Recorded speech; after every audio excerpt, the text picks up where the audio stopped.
Speak up English, the key to success. Hey, Jack. I've been reading about different cultures lately, and it's so fascinating. Have you ever experienced any interesting cultural differences?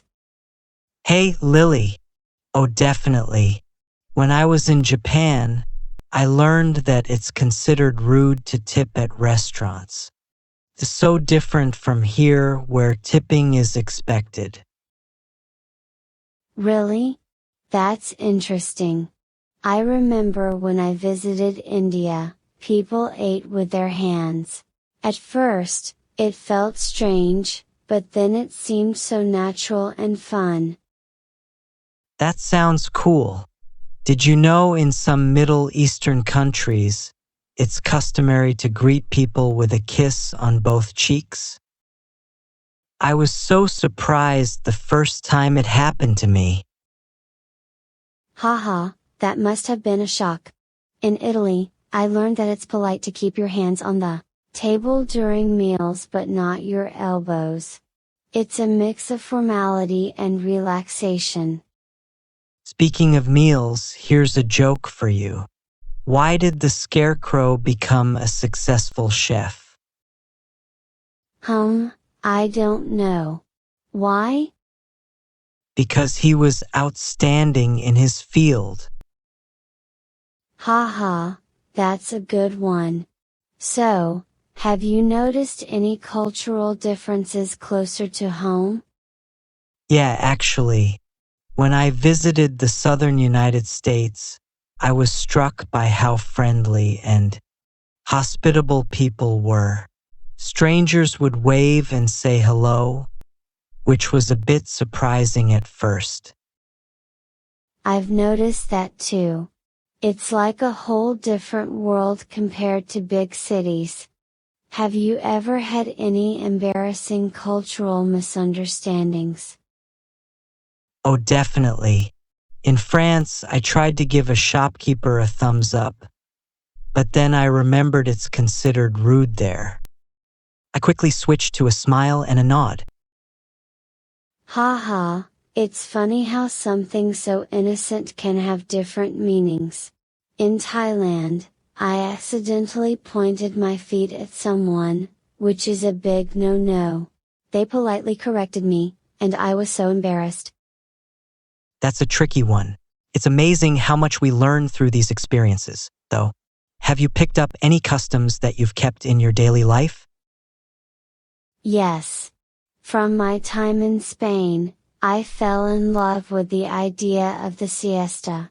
While I can't always nap, I try to take a short break in the afternoon to recharge.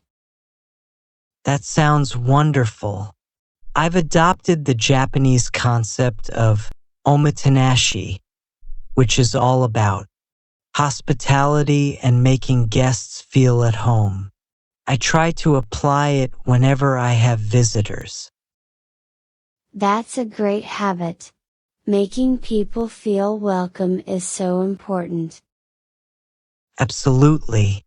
It's also fascinating how different cultures celebrate holidays. Have you experienced any unique holiday traditions? Yes. In Germany, I joined a family for Christmas, and they had this lovely tradition of singing carols around the tree. It felt so warm and communal. That sounds beautiful. I celebrated Chinese New Year with a friend's family once. The food, the fireworks, and the red decorations everywhere. It was such a vibrant celebration. I've always wanted to experience Chinese New Year. It must have been incredible. Did you get to try any special dishes? Yes, we had dumplings and fish. There's a belief that eating fish will bring prosperity. It was all delicious and meaningful. That's so cool. I love how food and traditions are intertwined. In Mexico, during Dia de los Muertos, The altars and offerings to honor the deceased are so heartfelt and colorful. It's a beautiful way to remember loved ones. I agree. It's fascinating how different cultures approach life and death. I think it makes us appreciate the diversity of human experiences. Definitely. And it's not just the big things, but the small daily customs too. Like in Italy, the coffee culture is so different. It's quick, standing at a bar, and very social. Yes, and in England, the tea culture is something I really enjoyed. There's a certain ritual to it that's very calming and polite. I love that. Have you ever found it difficult to adapt to a new cultural setting? Sometimes, especially with language barriers. But I find that people are usually That's true. I always try to learn a few key phrases in the local language. It goes a long way in showing respect. Definitely. Plus, it can lead to some funny moments. I once tried to order a sandwich in Paris and ended up asking for a hat. Haha, I bet that was a surprise. But those moments are what make traveling so memorable. For sure. It's all part of the adventure. So, what's the next cultural experience on your list? I'm hoping to visit Morocco next. The markets, the music, and the architecture look incredible. What about you? I'm thinking about exploring Brazil. The festivals, the food, and the landscapes are so diverse and exciting. Those sound like amazing trips. We should share notes and experiences when we get back. Absolutely.